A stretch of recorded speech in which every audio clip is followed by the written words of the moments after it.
Queridos, abrir a Bíblia Sagrada na carta de Paulo, quer seja na primeira ou na segunda de suas epístolas, escritas à igreja de Corinto, para mim, Marco Feliciano, é uma grande aventura. Primeiro porque eu sou apaixonado pela história do apóstolo São Paulo. Nesses anos que venho servindo a Deus, e desde que li a Bíblia pela primeira vez, quando eu tinha 9 anos de idade, eu amei a história do moço de Tarsis, ou da cidade de Tarshite, como é conhecida lá no Oriente Médio. E descobri em Paulo alguns segredos para a existência de um ministério profícuo, sadio, e de uma vida em comunhão com Deus extremamente abençoada. Imagine vocês que o escritor dessa epístola, ele não nasceu cristão, nasceu judeu, e não bastasse ser judeu, ainda era fariseu, né? Ou seja, uma linha extremamente radical do judaísmo. Era um homem que tinha crises internas, como todo ser humano tem, e por isso acaba vertendo todas as suas crises para dentro do seio da sua religião. Geralmente as pessoas acabam fazendo isso.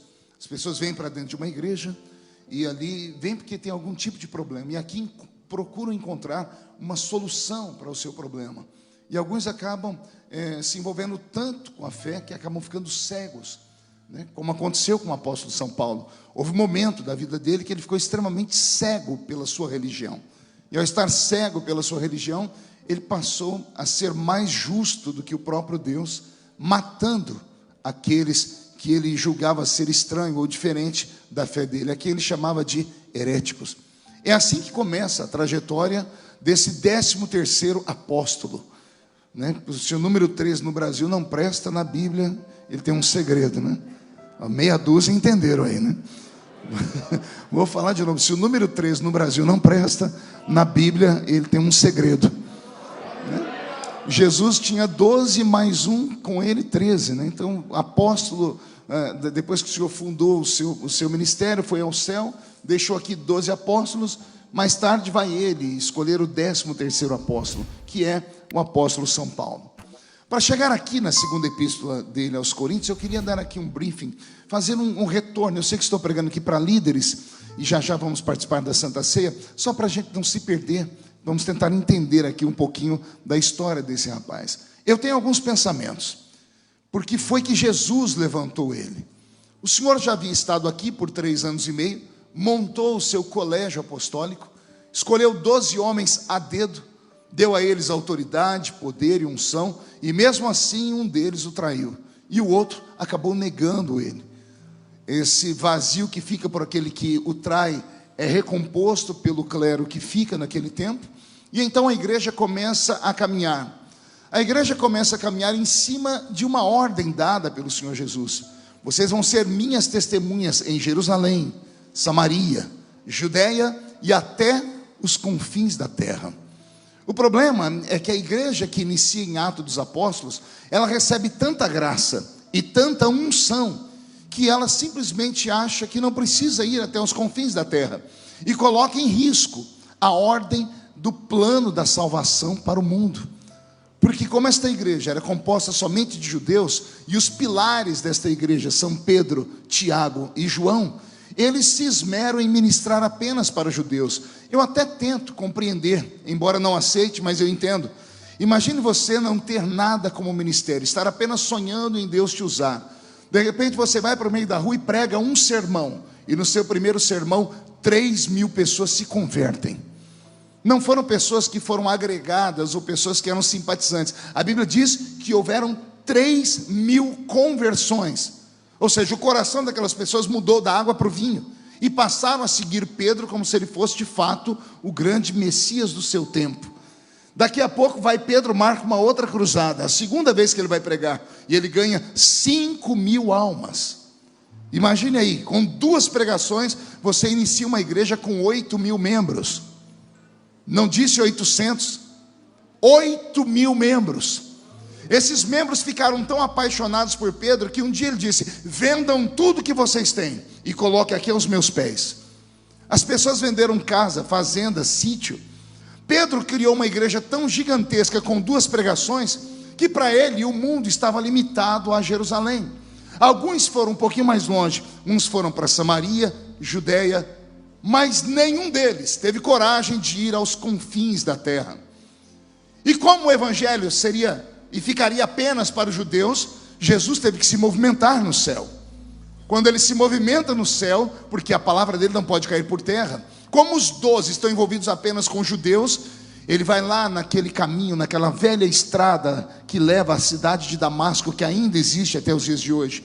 No meio do caminho tem um homem pequeno, um homem de 1,5 metro de altura, uma cabeça desse tamanho, calvo por natureza. Há quem diga que ele era manco de uma perna e caolho ainda por cima. Esse é o modelo que Deus vai usar para levantar o maior avivamento que esse planeta já viu. Esse rapaz, eu disse a vocês, judeu, fariseu, pegou todos os traumas que ele tinha e mirou um grupo de pessoas. Era uma religião que nascia. Essa religião ainda não se chamava cristianismo, se chamava O Caminho. Como se chamava? Porque o líder da religião um dia disse: eu sou o caminho, a verdade e a vida.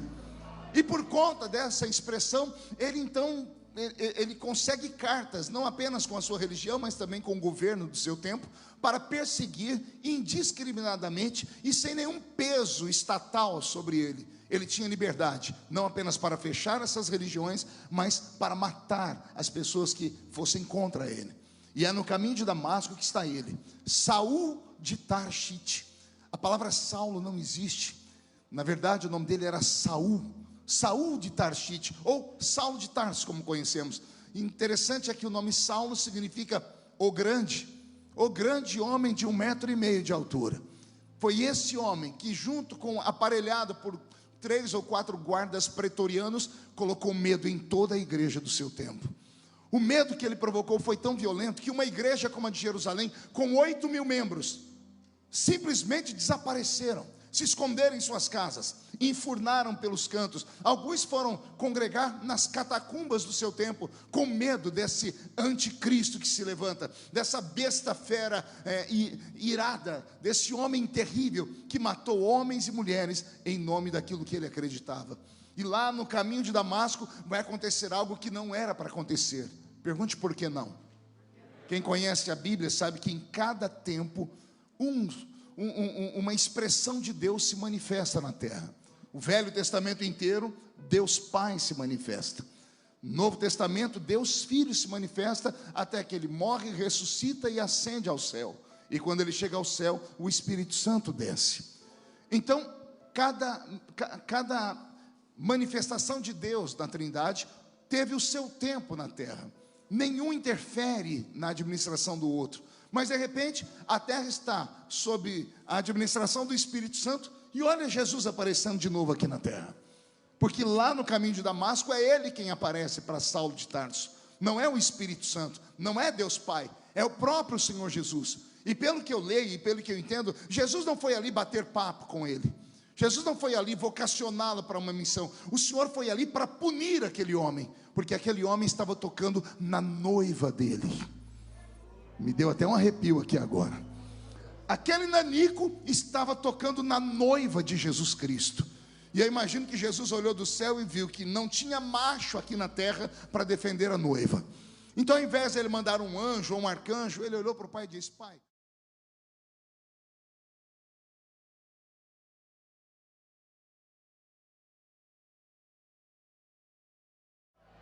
o Senhor Jesus explodiu com a sua glória na frente de Saulo de Tarso. Quando a glória dele explode diante de Saulo de Tarso, os olhos dele se derretem instantaneamente.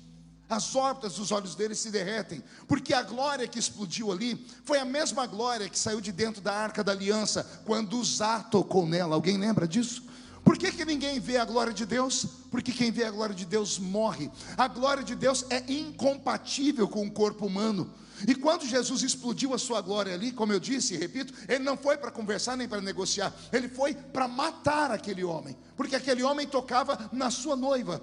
Só que aquele homem era muito inteligente. Os soldados que estavam com ele, embora não tenham visto a glória, quando viram aquele homem com seus olhos derretidos, saíram correndo, porque notaram que algo aconteceu fora do normal. O nanico, ao invés de sair correndo, tateando, Ele usou de inteligência e ele cravou os joelhos no chão.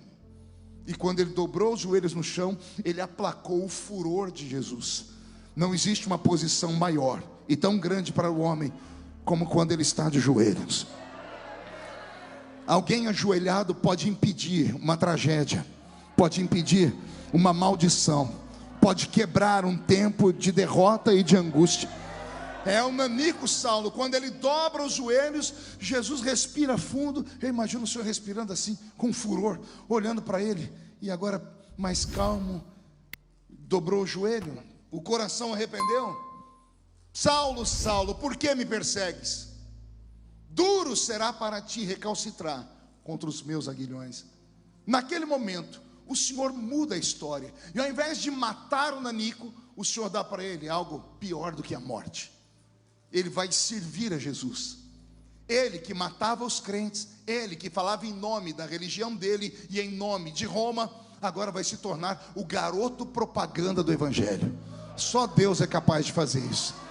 Imagine alguns anos atrás, quando o Dr. Roberto Marinho da Globo e o Dr. Leonel Brizola eram como Deus e o diabo. Um não podia ver o outro, né? Um falava mal do outro. Imagine você se o Dr. Roberto Marinho um dia dissesse assim: eu quero convidar aqui o Leonel Brizola para ele ser o garoto propaganda da Rede Globo.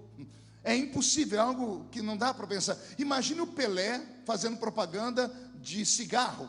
Alguém consegue conceber a ideia? Não dá, é um atleta. Pois bem, Deus faz exatamente isso. Ele pega o assassino de crente e transforma no maior pregador do seu tempo. Deus é capaz de transformar a maldição em bênção. E se alguém acredita nisso, dá mais um grito de glória para empolgar o coração aqui do pastor. Olha que coisa bonita. Aleluia. Agora que ele está cego, ele recebe uma ordem. Ele desce para uma região onde tem mar. Ele vai para a casa de um certo Simão, o curtidor, que era seu amigo. Ele fica dentro da casa de Simão, o curtidor, 3 dias em jejum. 3 dias em? E nesses 3 dias em jejum, Jesus voltou para o céu, fez um rascunho, escreveu a história desse moço, ou reescreveu a história dele, apresentou ao Pai, o Pai aprovou. E agora lá do céu, Deus olha para a terra em busca dos líderes da igreja, porque o Senhor quer levantar Saulo de Tarso, a quem ele vai transformar em Paulo de Tarso. A palavra Paulo significa o pequeno, Saulo o grande. Ele chegou diante de Deus grande, mas para Deus só presta aquele que é pequeno. Por isso Deus mudou o nome dele. Grande não fica perto de mim, eu vou trocar o seu nome. Seu nome agora vai ser Paulo, o pequeno. Ele está lá na casa de Simão, o curtidor. Eu fico imaginando aqui, e aqui eu quero a atenção dos pastores. Na unção, na consagração de alguém para o ministério, é preciso que o alto clero da igreja ore, enxergue e então execute essa missão. Sim ou não? Quem deveria ungir Paulo? O pastor presidente do ministério, que era Pedro. Mas Jesus não vai falar com Pedro.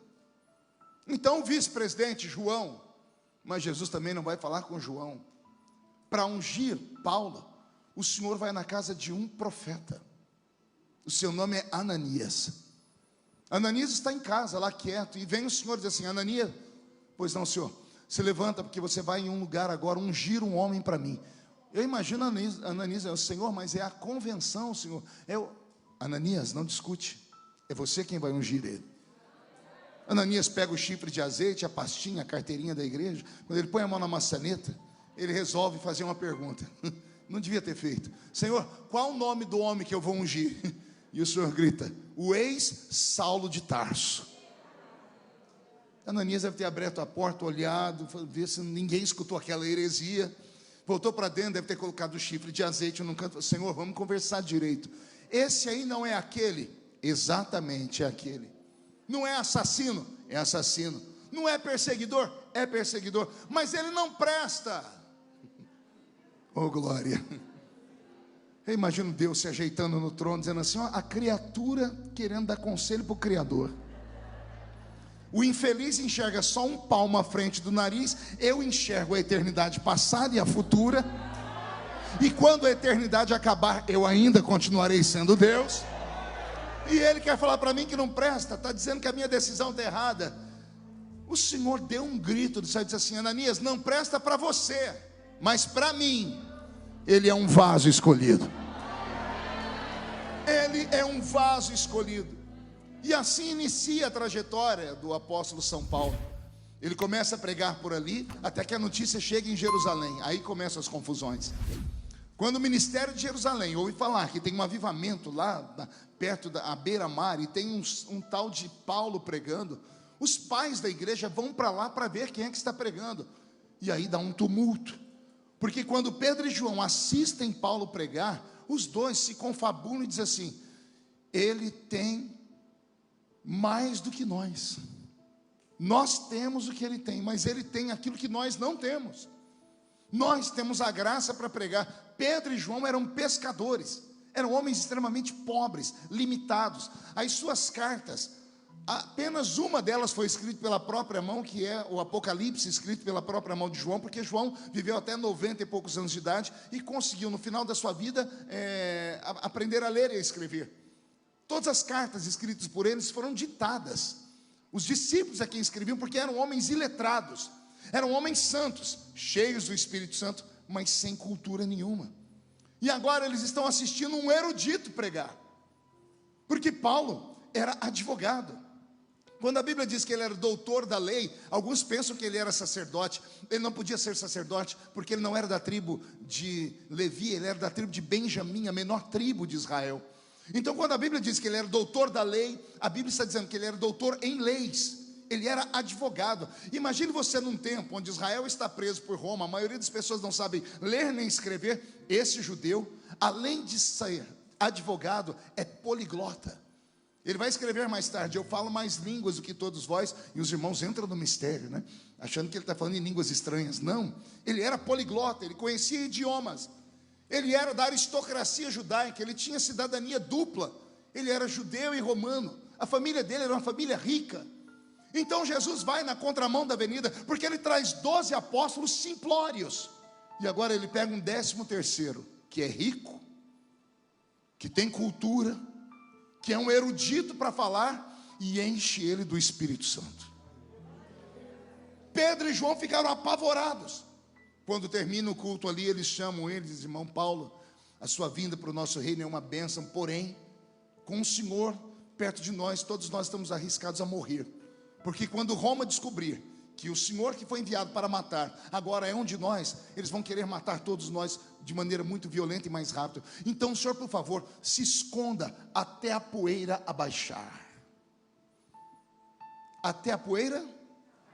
Quanto tempo leva para um escândalo ser diluído? Quanto tempo leva para uma pessoa esquecer alguma tragédia? Paulo obedeceu porque era novo crente. Todo novo crente obedece o pastor. E ele voltou para a cidade de Tarsite, ou a cidade de Tarsis. A tradição diz que quando ele entrou na casa dele, ele entra maluco por Cristo. E ele começa a pregar para o pai, que era um homem rico, para a mãe.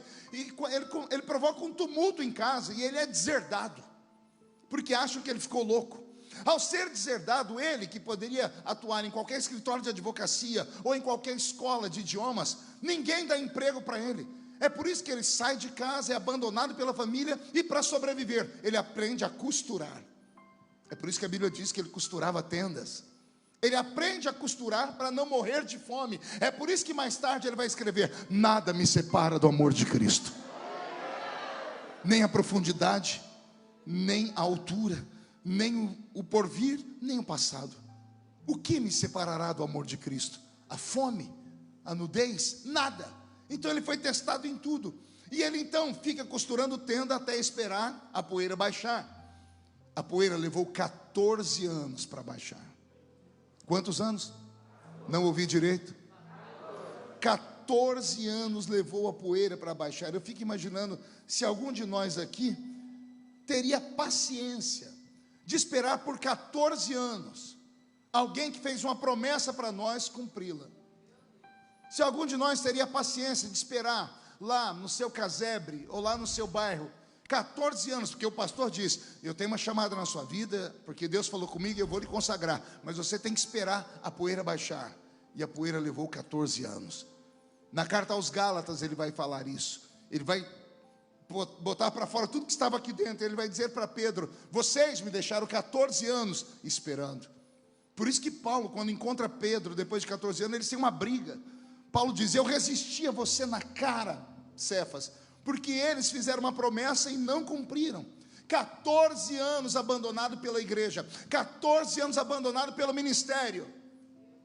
Só que durante esses 14 anos, o dono da igreja e o dono do ministério não abandonaram.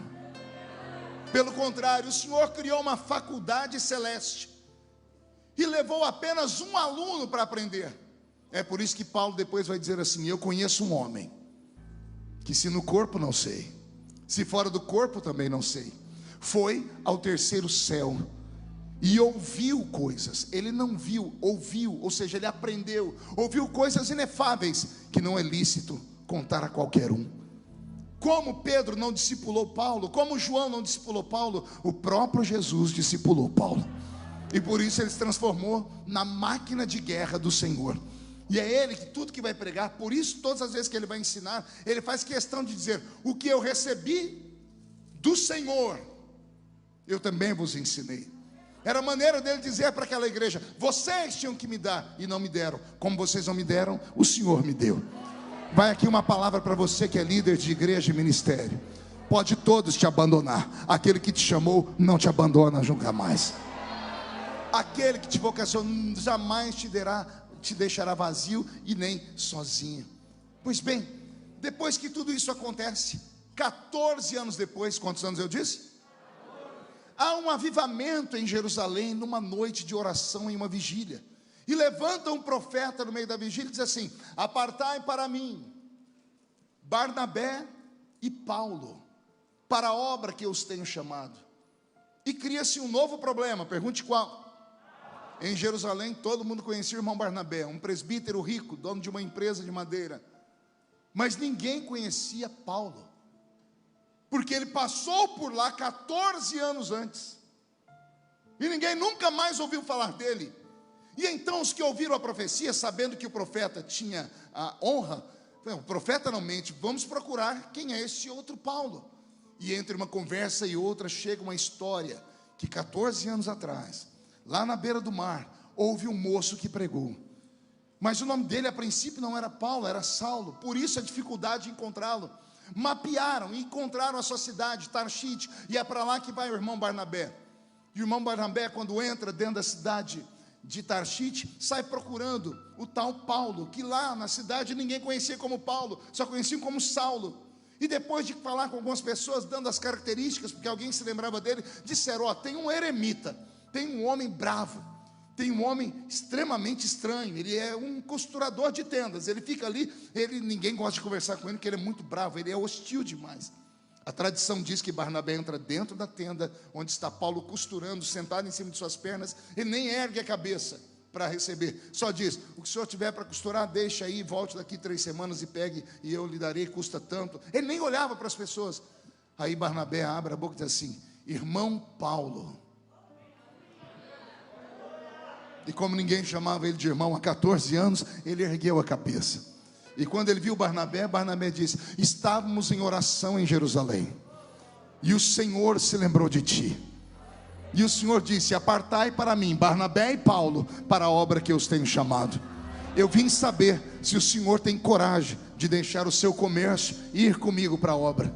A tradição diz que Paulo nada responde. Ele levanta, começa a desmontar a sua tenda, vai lá na rua e monta o que dava para carregar, ele coloca na sua caminhonete, porque a tradição diz que Paulo andava em cima de um dromedário, um camelo, né? O camelo era a caminhonete do tempo, né? Barnabé estava lá no seu jumentinho, mas todo baixinho gosta de carro alto, né? Então ele senta em cima do seu dromedário e diz: irmão Barnabé, estou esperando essa oportunidade há 14 anos, vamos, porque o vaso está cheio.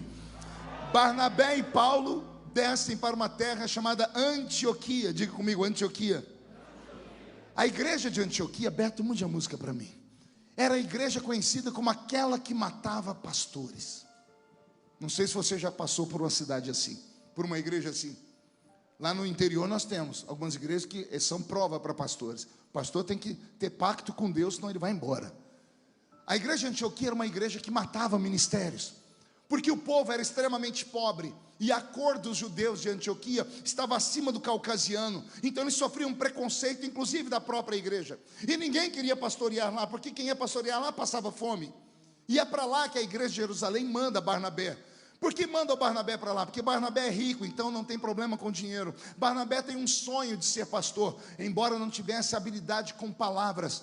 Por isso o Senhor mandou Barnabé e Paulo. Barnabé é o administrador do culto, mas Paulo é o pregador, porque é um erudito. Primeiro culto, Barnabé dirigindo o culto, avisando: irmãos, fui impostado aqui pela igreja de Jerusalém, aqui está o meu auxiliar, que é Paulo, nós teremos cultos dia tal, e a notícia começa a esparramar na cidade. Ninguém ia mais àquela igreja, porque era uma igreja que matava profetas. Mas de repente, no primeiro culto, Barnabé dirige, canta os hinos, faz a leitura de algum tipo de texto do Velho Testamento, e então ele diz: com a palavra, Paulo de Tarso. O nanico sabia falar, o nanico tinha conhecimento, só que mais do que conhecimento, ele tinha graça. E não tem nada melhor do que você ouvir alguém que tenha o que falar revestido de graça. Eu sinceramente não gosto muito de ouvir alguém encher linguiça em culto, porque a Bíblia Sagrada é gigantesca demais para alguém vir falar coisinha que não faz sentido. Palavra é palavra, igreja merece o melhor. E quando Paulo está pregando, a glória de Deus invade a pequena Antioquia, e o culto é uma benção. Barnabé vai lá e faz as anotações, porque ele tem que mandar um recado para Jerusalém: ó, a igreja aqui está uma benção. Eu dirigi, Paulo pregou, as pessoas se converteram, aquele briefing que a gente manda para a igreja. Segundo culto, a igreja entupiu de gente, as pessoas queriam ouvir o pregador, e a glória de Deus desceu sobre aquele culto, e no meio da glória do Senhor, alguém é batizado com o Espírito Santo. Quando alguém ora em línguas, Barnabé abre o olho e lembra: não, em Jerusalém tem, e ele anota: Jesus batizou com o Espírito Santo aqui também. As coisas estão indo dentro do quadradinho, amém até aqui? Só que aí Paulo se empolga, porque quanto mais gente para pregar, mais o pregador se empolga. De repente, no terceiro, quarto culto, Paulo está pregando, alguém levanta falando em línguas estranhas, porque é batizado. Paulo para o culto e diz assim: irmão, você que falou em línguas, você sabe o que falou? Ele diz: não sei. Ele diz: pois eu sei, o Senhor me deu a interpretação. E quando ele passa a interpretação para a igreja, o temor cai sobre aquele ministério. E eu estou falando coisas que a Casa da Bênção conhece. Apesar que não sei se na Casa da Bênção anda acontecendo como na minha igreja, na Assembleia de Deus, os dons estão desaparecendo. Eu conheci o apóstolo Doriel. Lá em Brasília, ele era respeitado e temido. Uma vez falaram mal dele, ele foi para o rádio e disse: vai acontecer algo amanhã. No dia seguinte, saíram 2 caixões sendo arrastados para o cemitério.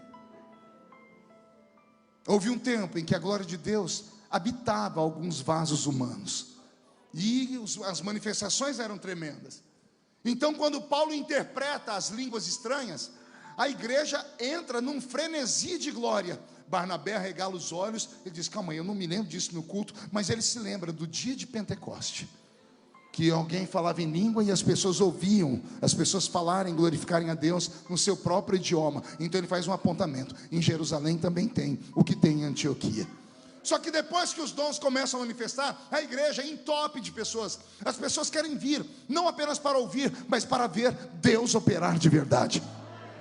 E quando a igreja está cheia, Paulo fica mais atrevido ainda. Nos próximos cultos, não tem só batismo com o Espírito Santo, não tem só interpretação de línguas, também tem profecias. E Barnabé anota: em Jerusalém também tem profecias. Nos cultos seguintes, Paulo fica mais atrevido e começa a ver doentes na igreja, e ele vai orar pelos doentes, e ele coloca a mão sobre os doentes. Quando ele coloca a mão sobre os doentes, eles são curados. Barnabé vai fazer o papel dizendo: em Jerusalém também tem. O Senhor disse: colocarão a mão sobre os enfermos e os curarão. O Senhor está prosperando aqui em Antioquia. Espero que ninguém se escandalize daqui para frente, porque agora vai começar a acontecer coisas que não acontecem em Jerusalém, só acontecem em Antioquia. Como as pessoas foram curadas em um culto, todos os doentes da cidade vêm para o culto seguinte, e Paulo não dá conta de orar por todos. Então Paulo, ai Jesus, pega o seu lenço, chama um diácono. Cadê o Vagnão, chega aqui, vem cá me ajudar. Vagnão vai ser meu diácono. Irmão, como eu não dou conta de orar por todo mundo, pega esse lenço e coloque em cima dos doentes para mim. Faz isso, faz só aqui nessa primeira fileira. Paulo está orando, Jesus cura aqui, e Jesus começa a curar lá. Começa a curar. O Senhor começa a se manifestar. Muito obrigado, Vagnão. Barnabé se apavora, porque ele começa a lembrar: em Jerusalém ninguém cura usando lenço. Então ele questiona: irmão Paulo, o que é isso? E Paulo diz para ele: o que eu recebi do Senhor. E o que você recebeu do Senhor? Que não existe dom de curar enfermos, existem dons, no plural, de curar enfermos. Uns você cura colocando a mão, outros você cura colocando lenço, outros você cura colocando um copo de água, outros você cura orando por telefone, outros você cura sei lá de que jeito, porque não existe só uma maneira de curar os enfermos.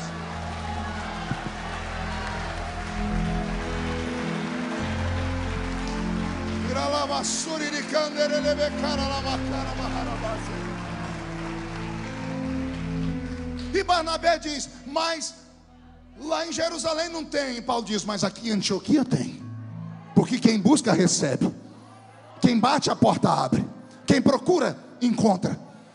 Está na hora de começarmos a buscar poderes e dons sobrenaturais, ou esse mundo não vai acreditar mais em nós. Igreja não é teatro, onde você entra, sorri quando gosta, faz cara feia quando não gosta, aplaude quando te agrada, vai quando não te agrada. Igreja não é como cinema, onde você escolhe o que quer assistir. Igreja ainda é um quartel-general.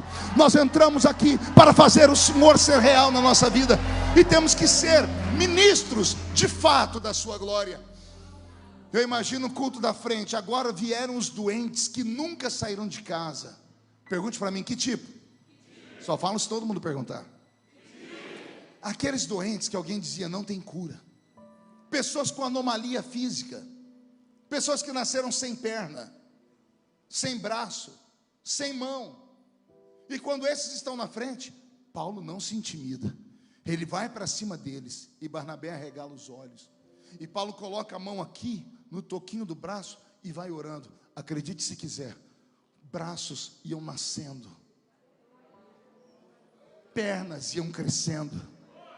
Barnabé está apavorado porque não tem em Jerusalém. E ele pergunta: irmão Paulo, o que é isso? Ele diz: o que eu recebi do Senhor. Dons de operação de maravilhas.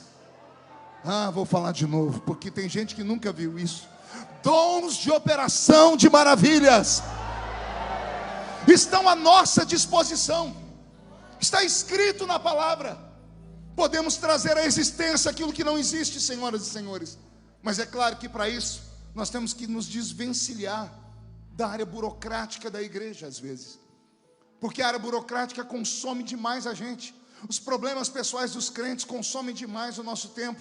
O envolvimento às vezes com outras coisas tira de nós aquela aptidão que tínhamos para nos dedicar à palavra e à oração. E por isso nós, como líderes, não trazemos mais o céu para a terra. A igreja, ela é guiada.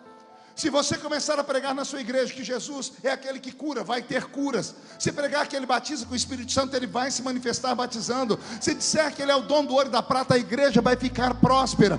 Porque o Senhor respeita a sua atitude, porque você é um líder. E como líder, traga o céu para a terra. Não tenha medo, traga o céu para a terra. As coisas estão indo muito bem, e a glória do Senhor está se manifestando. A igreja de Antioquia se torna da igreja brilhante e linda. É ali que Barnabé e Paulo fazem um acordo. E Paulo, que é o discípulo, ficou maior do que o mestre. E Paulo então vai para a Grécia pregar a palavra. E é na cidade de Corinto que ele planta a igreja mais viva de toda a história. Pense numa igreja que eu sonho em pastorear, a igreja de Corinto. Pergunte por quê? Imagine uma igreja que para você chegar na porta dela, para entrar tem que pegar uma senha, com um diácono lá na porta. Pastor, igreja organizada? Não, exatamente pelo contrário. Pense numa igreja onde todo mundo era profeta. E Paulo está pregando, levanta um profeta ali, ele para ouvir o daqui, levanta outro ali. Está os dois profetizando ao mesmo tempo, levanta um terceiro lá no fundo. Então ele é obrigado a falar: irmãos, calma, todos podem profetizar, mas cada um a seu tempo.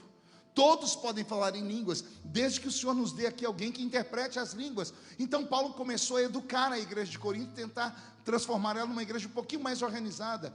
Mas eu acho que era muito difícil. Para entender a igreja de Corinto, só vivendo um momento da igreja. Vamos viver o momento da igreja de Corinto aqui? Nós não estamos mais em Embu nessa manhã, estamos em Corinto agora. Olhe de canto de olho para a esquerda. É de canto de olho, não é para virar o pescoço não. Olhou? Isso. Cuidado, eis aí um profeta. O da direita agora. Eis aí alguém que interpreta línguas. O que está atrás de você, esse tem a palavra do conhecimento. O que está na sua frente, esse cura os enfermos. Aqueles que estão ali têm o dom de discernir os espíritos. Aqueles ali, eles falam em variedade de línguas estranhas.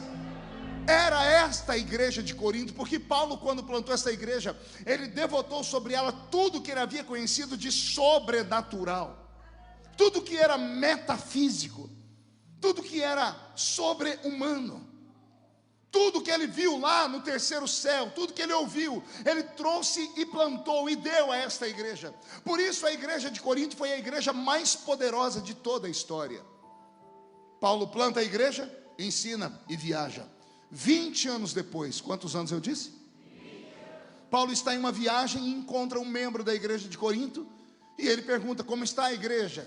E o rapaz, todo empolgado, começa a dizer: a igreja está linda, construímos uma catedral, temos várias congregações. E o velho apóstolo encara o rapaz e diz: você não entendeu minha pergunta, eu perguntei como está a igreja de Corinto. O rapaz tenta se refazer e diz: agora eu entendi. A igreja está bem, porque ela abriu hospitais, ela cuida de órfãos, de viúvas, creches, ela está envolvida com a área social. E o velho Paulo insiste: você ainda não entendeu a minha pergunta. Eu estou perguntando como está a igreja de Corinto. E o rapaz, sem saber mais o que falar, diz: eu não estou entendendo. E Paulo começa a dizer: a igreja não são as 4 paredes. A igreja que eu pergunto não é a igreja, a organização. Eu pergunto da igreja organismo. A organização, ela tem CNPJ, direitos e deveres para com o Estado. A organização é dona de imóveis. E se você procurar quem é o dono do imóvel lá no cartório, você vai se assustar, porque esta igreja não está no nome de Jesus. Quando eu fui registrar a igreja que o Senhor me deu, eu fiquei tão escandalizado, Charles. Cheguei lá todo empolgado e disse: moço, eu quero registrar a igreja. Ele pegou a ata, viu as pessoas. Ele disse: quem é o dono da igreja? E eu todo empolgado disse: Jesus. E ele disse: você tem o CPF dele? E eu falei: não tem. Eu disse: e ele tem CNPJ, empresa aberta? Eu disse: também não. Ele disse: então esse Jesus não pode ser o dono da igreja. Eu disse: como assim? Aí o rapaz do cartório disse: o escrivão, precisa de alguém que fale por essa igreja quando o teto desabar e morrer alguém. Alguém tem que ir preso. Alguém tem que ser punido quando essa igreja não der certo. Por isso tem que ter um homem que é dono dela. Então eu tive que dar o meu documento. Então, embora eu tenha uma igreja, ela seja de Jesus, humanamente falando, eu sou o dono dela aqui. E não é com esta igreja que Jesus se preocupa, viu? A nossa igreja é bonita. Ela tem prédio, ela tem bancos, ela tem conta em banco, ela tem instrumentos, ela tem congregações. Mas quando a trombeta tocar, aquela do arrebatamento, o prédio não sobe, as cadeiras não sobem, os instrumentos não sobem, a conta no banco não sobe, as nomenclaturas que temos, pastor, presbítero, evangelista, bispo, apóstolo, quarto membro da Trindade, não sobe. Só sobe os lavados remidos no sangue. A igreja verdadeira não é a institucionalizada. A igreja verdadeira às vezes é aquela que nós mal damos atenção a ela, porque a igreja se chama Maria, Marco, João, Charles, Roberto. Esse é o nome da igreja, porque é por esta igreja que Jesus morreu. E então quando Paulo pergunta como está a igreja de Corinto, ele não está perguntando se a igreja cresceu em templo, se ela tem faculdade. Ele está perguntando como está a igreja que ele plantou. Quando o rapaz entende, a coisa aperta, porque o rapaz é obrigado a falar a verdade, e eu espero que ninguém se escandalize. Ele começa a dizer: Paulo, a igreja não é mais a mesma, os dons desapareceram, a igreja abriu precedentes para pecados grosseiros, e alguns desses pecados a gente não conseguiu achar até hoje um nome. Primeira carta de Paulo aos Coríntios, capítulo 5, Paulo vai dizer: é sabido que há entre vós uma espécie de pecado que nem entre o ímpio tem nome, que um filho dormiu com a mulher do seu pai. Já leram isso, senhores? Pastor, isso não seria incesto? Não, incesto seria se o filho dormisse com a mãe, mas ela não é mãe dele biológica. O pai ficou viúvo, era divorciado, casou de novo, ia para o trabalho, o rapaz arrastava a mãe para o quarto e dormia com ela. E pior, a igreja sabia, e pior, a igreja não tomava uma atitude. Paulo ficou tão irado, ficou com tanta raiva, que ele diz: que esse rapaz seja entregue na mão do diabo. Gente, dá arrepio. Imagina você congregar numa igreja, você escorregar, cometer um pecado, e o pastor dizer: irmãos, essa aí não presta, vamos entregar na mão do diabo. Existem algumas igrejas no Brasil tradicionais que para eles tem um pecado de morte. Sabia disso? A pessoa não pode cometer aquele pecado. Se ela cometer aquele pecado, acabou a vida dela, ela está condenada ao inferno. Em Ribeirão Preto, há uns 30 anos atrás, eu estava num culto, e Jesus salvou um monte de pessoas, e um homem foi salvo aos gritos, e ele chegou perto do púlpito e chamou o pastor. Ele contou a história dele. Aí o pastor no microfone disse: esse moço aqui pertence a uma igreja, e a igreja diz que ele não tem perdão, porque ele cometeu um pecado muito grave, e ele está atormentado, ele disse que não dorme de noite. Vamos orar para Jesus perdoá-lo agora. Nós oramos, fizemos tudo que era possível. 2 dias depois, em Ribeirão Preto, tinha um programa de rádio, chamava Balanga Beiço. Pense numa tragédia. Chama Balanga Beiço, e o locutor dizia: Balanga Beiço. E o rapaz falou: encontrado um homem em sua casa enforcado, e ele deixou uma carta, e na carta ele diz: como não há perdão para mim na terra, eu prefiro saltar dessa vida para a morte, porque para que viver aqui se eu já estou condenado? Com base nessa história de Paulo, algumas igrejas até hoje fazem isso. Paulo entregou o rapaz na mão do diabo. Ah, Jesus. Ele escreveu essa carta 20 anos depois de ter plantado a igreja aos Coríntios. Interessante é que 9 meses depois que ele escreve a primeira carta, ele escreve a segunda. A diferença entre a primeira carta e a segunda carta de Paulo está exatamente em 9 meses. Quantos meses eu disse? 9 meses é uma gestação. Depois que Paulo mandou esta carta, entregando o rapaz na mão do diabo, Charles, aconteceu alguma coisa com ele. Ninguém sabe explicar até hoje o que aconteceu com ele. Ele só vai dizer: foi-me dado um espinho na carne. Não era um espinho no espírito, não era um tormento na mente, não era um espinho na alma, era um espinho na carne.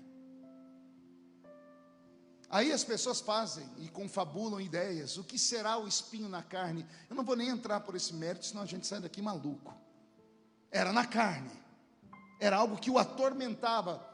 Como Deus deu a ele muitos dons, para equilibrá-lo, para que ele não se achasse um semideus, foi dado a ele algumas fraquezas, e esta fraqueza na carne se manifestou durante esse período, após ele ter excomungado o rapaz. E então ele, para fazer um meia-culpa, ele manda uma carta aos Coríntios. Ele começa a segunda carta aos Coríntios dizendo assim: que o Deus das misericórdias, vou falar de novo, que o Deus das misericórdias. Alguém sabe o que é o significado da palavra misericórdia? O Wagner, não, vem cá de novo, é você mesmo. Chega aqui perto de mim. Fique olhando aqui para mim de frente. A palavra misericórdia, ela é a junção de 2 palavras em latim. A palavra miseris e a palavra córdia. O que é miseris? Miseris vem de miséria. E miséria significa podridão, sujeira, mau cheiro, coisa que não presta. Isso é miseris. E córdia, córdia é coração. Então o que é misericórdia?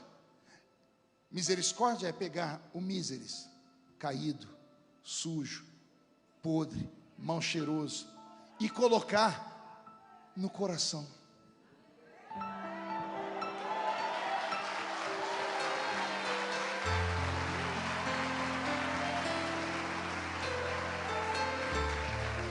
Eu me emociono. Isso é misericórdia. É pegar o caído, o desgraçado, o sujo e colocar ele dentro do coração. Só que Paulo, na primeira carta, não teve misericórdia de ninguém.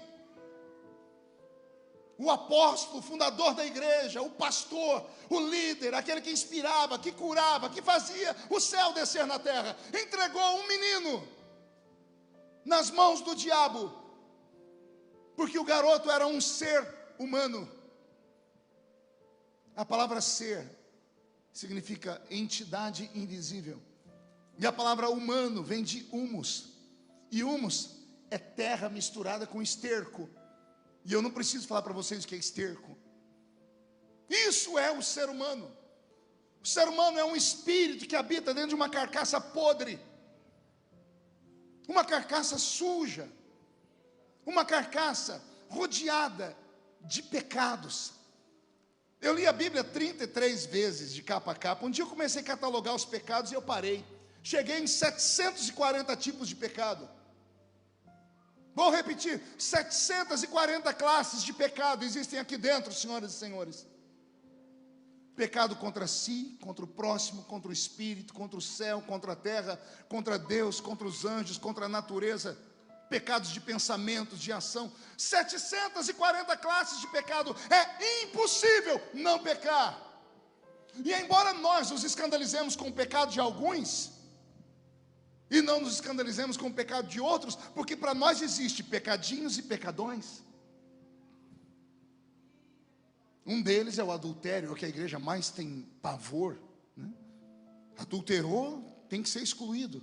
Aí você vai perguntar para o dono da patota, vai perguntar para Jesus: Jesus, o que é adultério? Ele vai dizer assim, ó, adultério é você olhar e desejar. E se no seu coração você cobiçou, você já adulterou. Eu nunca vi ninguém ser excluído porque pensou. Você já viu? Nunca vi ninguém ser punido porque desejou. Então a igreja faz essas separações, pecadozinho, pecadozão. Senhoras e senhores, não existe nada que você possa fazer para ser salvo, a não ser acreditar na morte e na ressurreição de Jesus Cristo. Não há nada que o homem possa fazer para ser salvo. Por isso Paulo diz, a salvação não vem de vós, é um dom de Deus. Não é de vós para que você não se glorie. Eu posso me salvar. Por que eu estou falando tudo isso? Porque já já vamos participar da Santa Ceia. E eu não sei vocês, eu venho de uma igreja extremamente tradicional. E eu me lembro que quando garoto, quando chegava o dia da ceia, me dava desarranjo intestinal, medo, pavor. Porque lá na nossa igreja nós tínhamos umas profetisas. Tinha umas duas lá que sangue de Jesus tem poder. Você ri porque não era você. Quando a irmã Dalva, Charles, levantava de olho fechado, ela era bem redondinha assim, coquezinho na cabeça. Quando ela levantava, começava a orar em línguas e começava a dizer: tu dizes que me amas, tu não me amas, tu me enganas. A metade da igreja perdia as forças nas pernas. Falei: Jesus, sou eu. Quando ela mirava o grupo de jovens, eu nem esperava, eu já levantava e ia para frente do altar. Um dia eu dobrei o joelho e o menino falou: o que você está fazendo? Eu nem sei. Ela veio para o meu lado. Ai, Jesus, bendita seja esta geração que não passou por isso. A Santa Ceia não pode ser um culto de tristeza. O mais fraco soldado entrou aqui.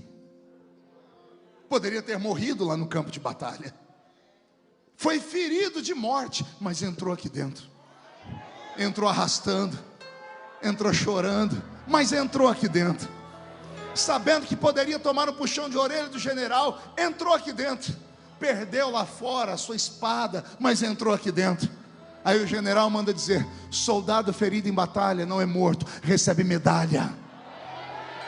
Vou repetir: soldado que vem no culto de ceia, ainda que machucado, não recebe pedrada, recebe medalha no peito.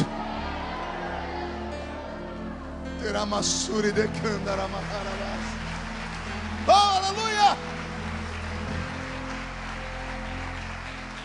Já estou terminando. Eu queria saber o que aconteceu com o meu líder, o meu herói Paulo, que fez ele retroceder. Eu só sei que foi algo tão violento, Charles, que ele mesmo não faz aquilo que ele ensinou. Se alguém na igreja está fazendo alguma coisa errada, em pecado, chame a atenção em particular. Se continuar, chame ela com algumas testemunhas. Se não der certo, leve à igreja. Se o problema dele é na carne, se é um espinho na carne, é uma fraqueza. Ele desenha, olha o que ele diz: é como um mensageiro do diabo, que me esbofeteia. Você sabe o que é tomar um tapa na cara para um judeu? É a maior humilhação que ele pode levar. Dar um tapa na cara do judeu é você dizer assim para ele: está chamando ele para briga, para a morte. Ao receber o esbofeteamento, em algumas traduções diz: é como um mensageiro de Satanás que me esbofeteia e me joga no chão. Se ele se joga ele no chão, ele não está se jogando. Um acidente fez ele cair. Paulo está dizendo: o espinho na carne me deixou caído, envergonhado. O diabo só tem uma força para usar contra nós, chama-se acusação. Pode ser um monstro, um diabo de 6 metros de altura, parecendo o exterminador do futuro. Se ele estiver aqui do meu lado agora, por mais força que ele tenha, ele não consegue tocar um dedo em mim. Primeiro, porque o sangue de Jesus me cobre. Segundo, porque o anjo do Senhor acampa ao meu redor e me livra do mal. Terceiro, porque o Espírito Santo mora aqui dentro. Então o diabo não pode me tocar. Mas quando eu peco, abre uma brecha na minha armadura. E ele não podendo me tocar, ele lança setas aqui de acusação.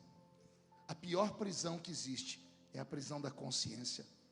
O salmista gritou: tira a minha alma da prisão. A alma é etérea. Como é que pode existir um lugar que possa prender a alma etérea? Ela é translúcida, ela atravessa paredes. Mas o salmista encontrou uma prisão que prendia a alma dele. Que prisão é essa? Acusação. E o diabo, sendo pai da mentira, para nos acusar não precisa mentir, porque a Bíblia diz que todos pecaram e destituídos estão da a alma que pecar essa. O salário do pecado é a quem nos livrará? Quando o diabo acusa, e Paulo está com esse problema, porque ele está com um espinho na carne, ele deveria procurar Pedro, sim ou não? É o pastor da igreja. Por que ele não procurou? Vai, pensa comigo. A Bíblia foi feita para isso, você ler e imaginar. Paulo não procurou Pedro, porque se ele procura Pedro, a disputa que havia entre os dois, Pedro ia chorar, ia dizer: irmão Paulo, que situação. Paulo, nós vamos orar por você, o senhor vai ficar 3 meses de banco. E nesses 3 meses, todas as igrejas plantadas vão saber que o senhor caiu. Mas daqui a pouco, Jesus vai ter misericórdia, vai te levantar de novo. E se isso acontece, nós tínhamos perdido a metade da Bíblia Sagrada. Quem é que quer um livro escrito por um pecador? Como Paulo não procura Pedro, ele vai procurar quem chamou ele. Senhor, fala Paulo, estou pensando em me afastar do Evangelho. Por quê, Paulo? Porque eu tenho um espinho na carne. Eu sei, Paulo, fui eu que te dei. Como assim? É, Paulo, fui eu. Nada acontece na sua vida por acaso. Não existe um dia que você diga assim: eu surpreendi Deus. Tudo acontece por um propósito. Eu permiti. Senhor, mas eu estou com vergonha. E o que você pensa em fazer? Parar.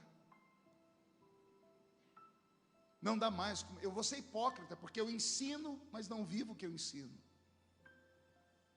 Quando ele termina de desabafar, Deus diz assim: Paulo, eu só tenho uma palavra para você. Qual é, Senhor? A minha graça.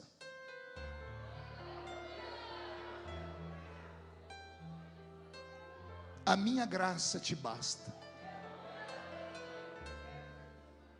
Paulo é intelectual, ele não consegue entender isso. Como assim a sua graça me basta? Vou te explicar. A minha graça te basta porque o meu poder se aperfeiçoa na sua fraqueza. Isso aqui é complicado, isso aqui é filosófico. O poder de quem? Não é do governo? Poder de quem? Do arcanjo Miguel? Do arcanjo Gabriel? Não. Poder de quem? Mas Deus não tem todo o poder. Se Ele tem todo o poder, como é que o poder dele pode ser aperfeiçoado? Aperfeiçoar é melhorar, é fazer o poder se tornar mais poderoso. É isso que Deus está dizendo. O meu poder se aperfeiçoa quando você sobe o monte e ora, sim ou não? Quando você jejua, sim ou não? Quando você prega, quando você canta, quando você dizima, quando você oferta. Não, o poder de Deus não oscila enquanto você vive como crente normal. Mas quando você tomba e procura nele ajuda, aí ele diz: o meu poder se aperfeiçoa na sua fraqueza. Vou dar um exemplo prático. Quem é mãe, quem é pai aqui, levante a mão. Quem lembra do filhinho, da filhinha quando bebezinho? Filhinho e a filhinha choravam muito? Lembra quando eles faziam cocô? E a senhora pegava a fralda e queria mostrar para o maridão, e o maridão chamava o Juca. Lembra quando a criancinha dava trabalho de noite? Foi um parto, literalmente, depois que o bebê nasceu. Sim ou não? Aí o bebê virou adolescente. Quem tem filho adolescente? Meus pêsames, meus sentimentos. Nem tudo é perfeito na vida. Já tentou tirar o celular da mão dela? Já tentou tirar a bola dele? É um inferno na terra. Eles andam de nariz empinado, acham que não precisam de você para mais nada. Vai dormir na casa dos outros, vai, some, não tem hora para chegar, toda aquela história. Aí você olha para eles e vê qualquer bebezinho e diz assim: que saudade.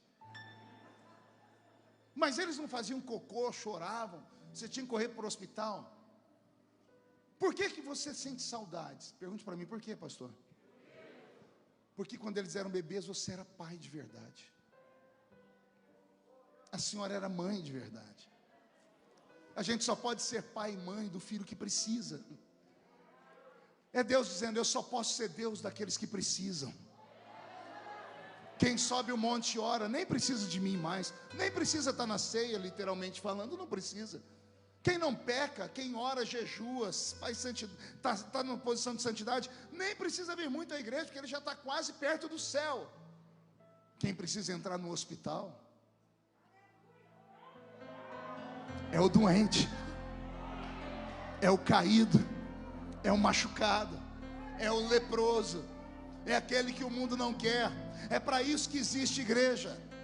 Igreja não é para condenar, é para pegar aquele condenado e absolvê-lo. É a pessoa entrar aqui como lixo e sair daqui em luxo. É entrar caído e o Senhor colocar de pé. É para isso que serve o culto. Deixa eu te dar um conselho: não deixe de participar da Santa Ceia hoje não. Ah, pastor, mais o quê? Está escrito: aquele que come e bebe indignamente, come e bebe para sua própria condenação. E quem é digno de comer? Quem é digno de beber? Comer indignamente, a Santa Ceia, é você comer sem saber o que está fazendo. É você comer rápido, olhando para o relógio, dizendo: nossa, não acaba isso aqui, eu tenho que ir para casa assistir o Big Brother. É você comer olhando o irmão do lado, para depois você falar: o irmão não comeu. O que será que ele fez? Onde tem fumaça tem fogo. Isso é comer. Isso é participar da ceia indignamente. Agora, se você está com seu coração quebrantado, se você caiu, machucou, passou por um erro, mas está aqui dentro, ainda que poderia ter sido revelado o seu erro aqui, você entrou aqui dentro, por favor, participe da ceia.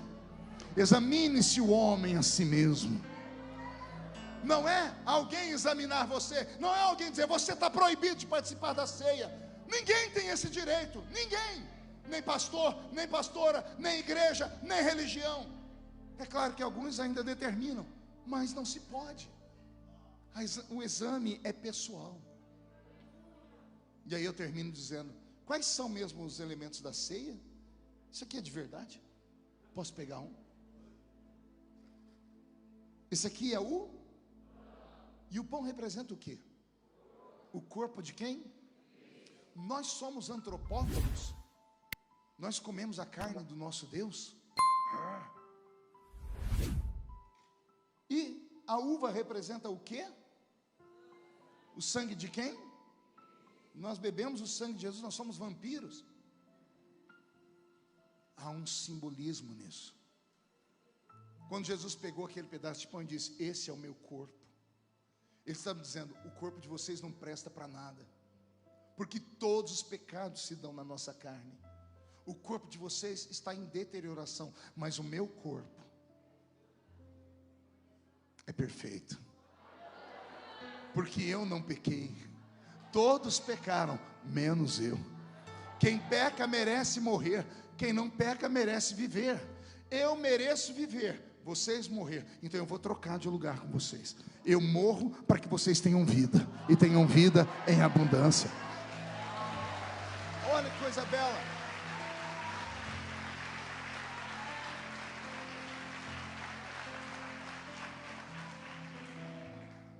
E o vinho representa o quê? O sangue de quem? De Barrabás? De quem? E o sangue de Jesus serve para quê? O que a Bíblia diz sobre o sangue? Serve para purificar os pecados, para perdoar os pecados, para cobrir os pecados, sim ou não? Mas o pecador não pode participar da ceia, porque ele errou, tombou ou caiu.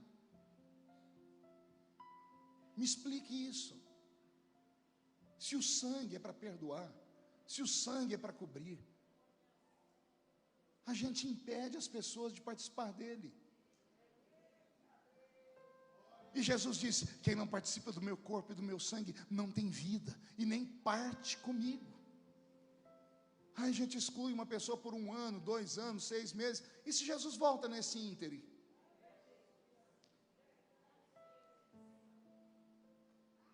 O meu poder se aperfeiçoa na sua fraqueza.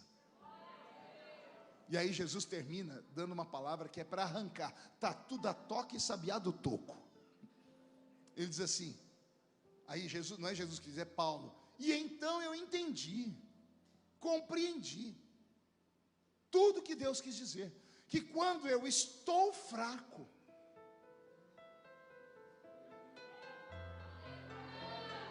é aí que eu sou forte. Isso aqui é maluquice. Quando eu estou fraco, eu sou forte. Por que quando você está fraco, você é forte? Porque quando você está fraco, Jesus te pega no colo. Lembra quando você estudava e todo mundo vinha brigar com você e chegava o irmão mais velho? Aí o irmão mais velho ficava atrás de você e você vinha com aquele peitinho parecendo uma rolinha que caiu de uma árvore. Vem, me encara. Um sopro te derrubar, mas o seu irmão mais velho estava aqui atrás. É isso que Paulo está dizendo. Quando eu estou fraco, ele está aqui atrás de mim. Quando eu estou fraco, é aí que eu sou forte. E eu encerro aqui. O verbo estar é passageiro. O verbo ser é eterno. Quando eu estou fraco, você está, você não é. Você está triste, mas você não é triste. Você está aprisionado, você não é prisioneiro. Você está caído, mas você não é o caído. Você está O que você está agora de manhã, de tarde pode não estar mais. Quando eu estou fraco, é aí que eu sou forte. Verbo ser, verbo eterno. Você é forte por natureza. O Senhor te trouxe nesta manhã de ceia só para te dizer: vai dar tudo certo. Seu ministério vai prosperar. E chegará o tempo em que Deus vai te levantar com força. E se nessa semana, nesses dias, as coisas não deram muito certo, e você entrou aqui meio caído, titubeado, que esta palavra te coloque de pé. E quando passar a ceia, não vire as costas. Tenha coragem de encarar os seus medos. Tenha coragem de encarar a sua própria existência. E lute para melhorar. Faça de tudo para não errar. Mas se errar, lembre o que João disse: não pequeis, filhinhos, mas se pecardes, tendes um advogado para com o Pai, Jesus Cristo, o justo. Posso ouvir um amém na igreja? Incline a sua cabeça por um minuto. Senhor, eu te agradeço, eu te louvo, porque eu sei que o Senhor está aqui nesta manhã, e o Senhor falou conosco profundamente. Prepara a nossa alma, prepara o nosso espírito, porque o corpo, Senhor, às vezes é uma loucura. Nos dá nesta manhã uma consciência limpa. Libera o seu perdão sobre nós, porque quando os seus filhos forem participar da Santa Ceia, vai haver um renovo do céu sobre nós. Pai, eu acredito que o Senhor vem buscar uma igreja viva, e esta igreja só pode ser viva se ela estiver rodeada pelos dons do Espírito Santo e fazendo a sua vontade. E o Espírito Santo só descerá se a igreja fizer um pacto de pureza e de santidade. Então, Senhor, tudo que preguei nesta manhã, que crie raízes dentro do coração dos seus filhos, e um tempo de paz, de alegria e de graça desça sobre todos. É o que eu te peço agora e sempre. Toda a igreja diz: quem pode